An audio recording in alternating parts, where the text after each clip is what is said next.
பிள்ளையை வளர்க்குறதுன்றது எவ்வளோ பெரிய ஒரு காரியமாக இருக்குது பாருங்கள். எவ்வளோ பெரிய ஒரு சவாலான ஒரு காரியம் என்பதை நாம் எண்ணி பார்க்க வேண்டாம். பிள்ளைகளை வளர்க்கும்போது ரொம்ப சரியாக வளர்க்க வேண்டியதாக இருக்குது. அதான் நான் சொல்லுவேன் பாருங்கள், எப்படி வளர்க்க போகிறீங்க? முதல்ல கோயிலுக்காவது கொண்டு வாங்க. கோயில் எங்கே இருக்குன்னு நிறைய பிள்ளைங்களுக்கு தெரியாது. ஏன்னா இந்த உபத்திரவம் தாங்காமல் என்ன பண்ணுறது, ஒரு ஆயாவை போட்டு வீட்டில் விட்டு வந்துடுறது. என் பையன் சின்ன பையனாக இருந்தப்போ ஒரு ஆயாவை வச்சோம் பாருங்கள். அந்த ஆயா ஒரு சின்ன பேத்தியை கொண்டு வரும். அதை அப்படி உட்கார வச்சுட்டு இது கொஞ்சம் பெருக்கும் எல்லாம் பண்ணோம். அந்த பேத்தி ஏதாவது தப்பு செய்யும்போது இந்த ஆயா கோவம் வரும் பாருங்கள், கெட்ட வார்த்தையிலே திட்டும். என் பையன் அப்போ தான் வளர ஆரம்பிக்கிறான், அப்போ தான் பேச ஆரம்பிக்கிறான். அவன் சின்னவன், அவனுக்கு ஒன்றும் தெரியாது பாருங்கள். இது இந்த ஆயாவை வேடிக்கை பார்த்துட்டே இருக்கான். இது கெட்ட வார்த்தை சொல்லி தான் அந்த பொண்ணு கூப்பிடும். அந்த வார்த்தையை நம்ம வாயால் சொல்ல முடியாது. அந்த வார்த்தையை சொல்லி தான் அந்த பொண்ணை கூப்பிடும். இவன் அதை பார்த்துட்டு இருந்துட்டு அவன் என்ன நினச்சிட்டான், இதுதான் அந்த பொண்ணு பேர் நினச்சிட்டு இவனும் இப்போ சொல்ல ஆரம்பிச்சிட்டான்.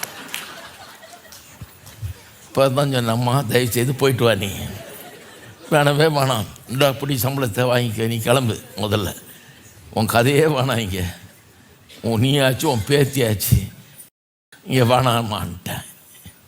ஆயாட்ட விடுற டேஞ்சரில் பாருங்கள். கோயிலுக்கு கரெக்டாக கூப்பிட்டு வரணும். ஏன்னா கொஞ்ச நாள் இப்படி டைம் ஓடிடுது பாருங்கள். கொஞ்ச நாளில் பசங்க என்ன ஆயிடுறான், நம்மளை விட ஒரு அடி உயரம் இருக்கிறான். அவன் இப்படி பார்க்க வேண்டியதாக இருக்குது. அவன் நம்மளை இப்படி பார்க்குறான், சின்ன பூச்சி மாதிரி. என்ன அப்படிம்மா, கோயிலுக்கு போகலாம்ப்பா, நீ போ, நான் சினிமாவுக்கு போகிறேன். நான் நீங்கள் காதை பிடிச்சி இழுத்துட்டு வர முடியாது. ஆனால் சின்ன பையனாக இருக்கும்போது எத்தனை தடவை அழுகிறான், நீங்கள் போகிற இடம்லாம் வர்றேன்றான், உங்கள் கூடையே விட்டிட்டு வர்றேன்றான், தயவுசெய்து கூப்பிட்டு போங்கன்றான். கதற விட்டுட்டு வர்றீங்க. சொன்னதெல்லாம் கேட்குறான். நீங்கள் தான் பெரிய ஹீரோ, நீங்கள் சொன்னதெல்லாம் நம்புகிறான். அப்போ விட்டாச்சு கோட்டை.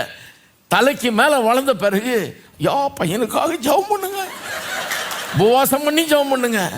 ஒரே குடிக்கிறான், யா கோயிலுக்கு வர மாட்டேங்கிறான். அது யார் தப்பு? ஹலோ, யார் தப்புங்க? இங்கே பிள்ளைகளுக்குன்னு எப்பேற்பட்ட ஒரு ட்ரைனிங் அரேஞ்ச் பண்ணியிருக்கிறோம், என்ன மாதிரி போதிக்கிறோம், எவ்வளவு செலவு செஞ்சு காரியங்களை ஏற்படுத்தி பிள்ளைகளுக்காக எல்லாம் பண்ணுறோன்னு வந்து பாருங்க. நீங்கள் பிள்ளைகள் தான் நாளைய தலைமுறை, அவங்கள விட்டுறக்கூடாது. பிள்ளையாண்டான் செல்ல வேண்டிய பாதையில் அவனை போதித்து நடத்தின்னு இருக்குது. ட்ரெயின் அப் அ சைல்டு. அவனை வந்து 18 வயசாகி 6 அடி உயரம் இருக்கும்போது ட்ரெயின் அப் பண்ண முடியாதுங்க. அவன் நம்மளை ட்ரெயின் அப் பண்ணுவான், அவனை சகிச்சுக்கிறதுக்கு. சின்ன குழந்தையா இருக்கும்போது அவனை ட்ரெயின் அப் பண்ணும்.